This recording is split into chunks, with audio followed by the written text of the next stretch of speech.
Friends, welcome to ರಿಧಿ ರುಚಿ channel. ಇವತ್ತು ನಿಮಗೆ ಸಿಂಪಲ್ಲಾಗಿ ಈಸಿಯಾಗಿ ಆಗುವಂಥ ಬೇಳೆ ಮೂಲಂಗಿ ಸಾರು ಹೇಗೆ ಮಾಡೋದು ಅಂತ ಹೇಳ್ಕೊಡ್ತೀನಿ. ಫಸ್ಟಿಗೆ 1.5 ಕಪ್ ಬೇಳೆನ ತೊಳೆದು ಇಟ್ಕೊಂಡಿದ್ದೀನಿ ಆಲ್ರೆಡಿ. ಅದಕ್ಕೆ ಸ್ವಲ್ಪ ಕರ್ಬೇವಿನ ಸೊಪ್ಪು ಹಾಕಿದ್ದೀನಿ. ನೆಕ್ಸ್ಟ್ ಒಂದು 4 ಟೊಮೊಟೊ, ಹಣ್ಣಾಗಿರುವಂಥ ಟೊಮೊಟೊ ಹಾಕಿದ್ದೀನಿ, ಕಟ್ ಮಾಡಿ ಇಟ್ಕೊಂಡಿದ್ದೀನಿ. 4 ಮೂಲಂಗಿ ಸಿಪ್ಪೆ ತೆಗೆದು ಕಟ್ ಮಾಡಿ ಇಟ್ಕೊಂಡಿದ್ದೀನಿ. ಸಾಂಬಾರು ಪೌಡ್ರು ಅದನ್ನು 3 ಸ್ಪೂನ್ ಹಾಕ್ಕೊಂಡ್ರೆ ಸಾಕು, ಸಾಂಬಾರು ಪೌಡ್ರು. ಆಮೇಲೆ ಒಗ್ಗರಣೆಗೆ ಕಟ್ ಮಾಡಿ ಇಟ್ಕೊಂಡಿರೋ ಈರುಳ್ಳಿ, ಜಜ್ಜಿ ಇಟ್ಕೊಂಡಿರೋ ಬೆಳ್ಳುಳ್ಳಿ, ಕರ್ಬೇವಿನ ಸೊಪ್ಪು, ಸಾಸಿವೆ, ನೆಕ್ಸ್ಟ್ ಜೀರಿಗೆ ಅರ್ಧ ಟೀ ಸ್ಪೂನು ಕಡಲೆಬೇಳೆ, ಚಿಟಕಿ ಇಂಗು. ನೆಕ್ಸ್ಟ್ ಒಗ್ಗರಣೆ ಆದಮೇಲೆ ಅರ್ಧ ಬೌಲು ಕಾಯಿ ತುರಿ, ಒಂದು ಸ್ವಲ್ಪ ಕೊತ್ತಂಬರಿ ಸೊಪ್ಪು. ನೆಕ್ಸ್ಟ್ ಮಾಡೋ ವಿಧಾನ ಹೇಗೆ ಅಂತ ನೋಡೋಣ. ಈ ಗ್ಲಾಸಲ್ಲಿ ನಾನು 2.5 ಗ್ಲಾಸ್ ನೀರು ತೊಗೊಂಡಿದ್ದೀನಿ. ಇದರಲ್ಲಿ 2.5 ಗ್ಲಾಸ್ ನೀರು ಹಾಕ್ತಿದ್ದೀನಿ.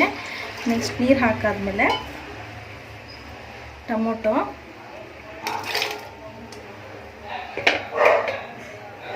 ಹಾಕಾದ್ಮೇಲೆ ಮೂಲಂಗಿ, ಕಟ್ ಮಾಡಿ ಇಟ್ಕೊಂಡಿರೋ ಮೂಲಂಗಿ,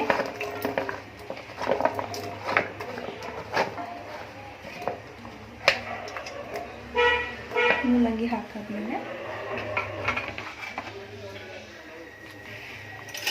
ಖಾರದ ಪುಡಿ. ನಾನು ಈ ದೊಡ್ಡ ಸ್ಪೂನಲ್ಲಿ 3 ಸ್ಪೂನ್ ಹಾಕ್ಕೊಳ್ತೀನಿ ಸಾಂಬಾರು ಪೌಡ್ರನ್ನ, 3 ಸ್ಪೂನು.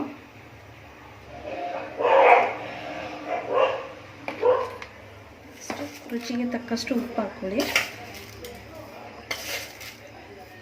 ಎಲ್ಲ ಹಾಕೊಂಡಾದ್ಮೇಲೆ ಎಲ್ಲ ಚೆನ್ನಾಗಿ ಮಿಕ್ಸ್ ಮಾಡಿ ಸಾಂಬಾರು ಪುಡಿ ಹಾಕುವಾಗ ನೀವು ಸಾಂಬಾರು ಪುಡಿ ಮಾಡಿಸೋ ಖಾರ ಎಷ್ಟು ಜಾಸ್ತಿ ಇದ್ದರೆ ಜಾಸ್ತಿ, ಕಡಿಮೆ ಪೌಡ್ರ್ ಹಾಕ್ಕೊಳ್ಳಿ. ಖಾರ ಕಡಿಮೆ ಇದ್ದರೆ ಜಾಸ್ತಿ ಪೌಡ್ರ್ ಹಾಕ್ಕೊಳ್ಳಿ. ನೀವು ಯಾವ ರೀತಿ ಖಾರ ತಿನ್ನೋದಾದರೆ ಸ್ವಲ್ಪ ಸಾಂಬಾರು ಪೌಡ್ರ್ ಜಾಸ್ತಿ ಹಾಕ್ಕೊಳ್ಳಿ, ಸರಿ ಹೋಗುತ್ತೆ. ನೋಡಿ ಕಲರ್ ಚೆನ್ನಾಗಿದೆ ಅಲ್ವಾ. ಇವಾಗ ಕುಕ್ಕರ್ ಮುಚ್ಚೋಣ. ಒಂದು 4 ವಿಷಲ್ ಬರೋಷ್ಟು. ಇವಾಗ ನೋಡಿ ಫ್ರೆಂಡ್ಸ್, 4 ವಿಷಲ್ ಆಗಿದೆ. ಆದಮೇಲೆ ಪ್ರೆಷರ್ ಎಲ್ಲ ಹೋಗಿದೆ. ಕುಕ್ಕರ್ ಓಪನ್ ಮಾಡಿ ನೋಡೋಣ.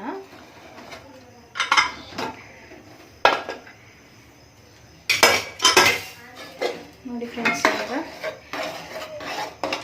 ಎಲ್ಲ ಚೆನ್ನಾಗಿ ಬೆಂದಿದೆ. ಸಾಂಬಾರು ಚೆನ್ನಾಗಿ ಬೆಂದಿದೆ, ಸ್ವಲ್ಪ ಗಟ್ಟಿಯಾಗೂ ಇದೆ.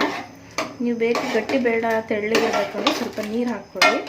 ಹಿಂಗೆ ಈ ಕನ್ಸಿಸ್ಟೆನ್ಸಲ್ಲೇ ಬೇಕು ಅಂದರೆ ಇಷ್ಟೇ ಸಾಕು, ನೀರನ್ನು ಹಾಕ್ಕೊಳ್ಳೋಕೆ ಹೋಗ್ಬಿಡಿ. ಇವಾಗ ಸಾಂಬಾರಿಗೆ ಒಗ್ಗರಣೆ ಹಾಕ್ಕೊಳ್ಳೋಣ. ನೋಡಿ ಫ್ರೆಂಡ್, ಇವಾಗ 3 ಟೇಬಲ್ ಸ್ಪೂನಷ್ಟು ಎಣ್ಣೆ ಹಾಕ್ಕೊಂಡಿದ್ದೀನಿ ಒಗ್ಗರಣೆಗೆ. ಎಣ್ಣೆ ಕಾಯಬೇಕು ಚೆನ್ನಾಗಿ. ಕಾದಾದ್ಮೇಲೆ ಫಸ್ಟ್ ಸಾಸಿವೆ ಹಾಕ್ಕೊಳ್ಳೋಣ, ಯಾಕಂದರೆ ಸಾಸಿವೆ ಸಿಡಿದ್ರೆ ಸಾಂಬಾರು ಚೆನ್ನಾಗಿರುತ್ತೆ. ಸಾಸಿವೆ ಹಾಕ್ಕೊಳ್ಳೋಣ ಫಸ್ಟು. ಸಾಸಿವೆ ಸಿಡಿದ್ಮೇಲೆ ಜೀರಿಗೆ,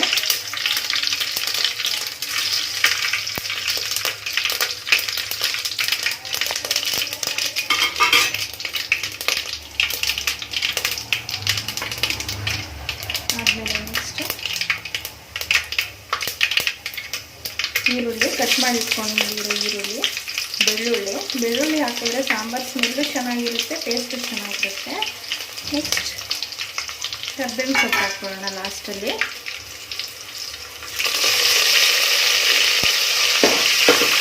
ಎಲ್ಲ ಚೆನ್ನಾಗಿ ಮಿಕ್ಸ್ ಮಾಡಿ ಸ್ವಲ್ಪ ಬ್ರೌನ್ ಕಲರ್ ಬರೋ ತನಕ ಹೀಗೆ ಮಿಕ್ಸ್ ಮಾಡ್ಕೊಳ್ಳಿ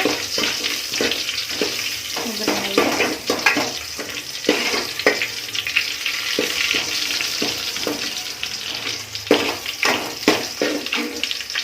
ಆಮೇಲೆ ಲಾಸ್ಟಲ್ಲಿ ಸ್ವಲ್ಪ ಹಿಂಗೆ ಹಾಕ್ಕೊಳ್ಳೋಣ, ಸ್ಮೆಲ್ ಚೆನ್ನಾಗಿರುತ್ತೆ. ಆಮೇಲೆ ಈಸಿಯಾಗಿ ಡೈಜೆಸ್ಟ್ ಆಗುತ್ತೆ ಹಿಂಗೆ ಹಾಕ್ಕೊಂಡ್ರೆ.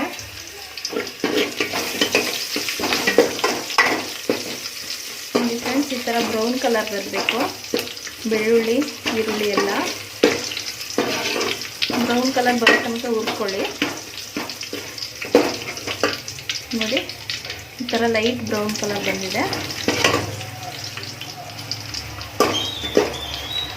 ನೆಕ್ಸ್ಟ್ ಒಗ್ಗರಣೆ ಹಾಕುವಾಗ ಜಾಸ್ತಿ ಸಿಮ್ಮಲ್ಲಿ ಇಟ್ಕೊಳ್ಳಿ ಉರಿನ, ಯಾಕಂದರೆ ಸೀದೋಗೋ ಚಾನ್ಸಸ್ ಜಾಸ್ತಿ ಇರುತ್ತೆ. ನೋಡಿ ಫ್ರೆಂಡ್ಸ್, ನೋಡಿ ಒಗ್ಗರಣೆಗೆ ಹುರಿದಾಗಿದೆ ಎಲ್ಲ. ಈ ಥರ ಕಲರ್ ಬರೋ ತನಕ ಹುರ್ಕೊಳ್ಳಿ. ಇವಾಗ ಇಲ್ಲಿ ಬೆಂದಿದೆಯಲ್ಲ ಸಾಂಬಾರು, ಈ ಸಾಂಬಾರನ್ನ ಒಗ್ಗರಣೆಗೆ ಹಾಕ್ಕೊಳ್ಳೋಣ.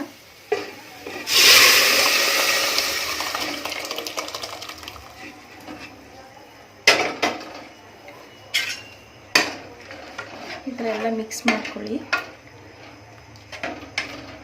ಸ್ವಲ್ಪ ಗಟ್ಟಿಗಿದೆ ಸಾಂಬಾರು, ನಿಮಗೆ ಬೇಕು ಅನಿಸಿದ್ರೆ ಸ್ವಲ್ಪ ನೀರು ಹಾಕ್ಕೊಳ್ಳಿ.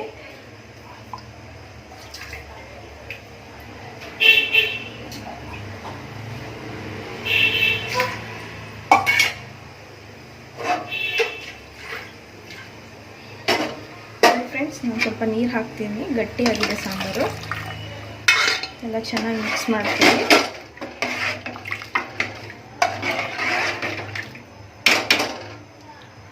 ಮಿಕ್ಸ್ ಮಾಡಿಕೊಂಡು ಸ್ವಲ್ಪ ಕುದಿ ಬರೋ ತನಕ ಮುಚ್ಚಿಡಿ.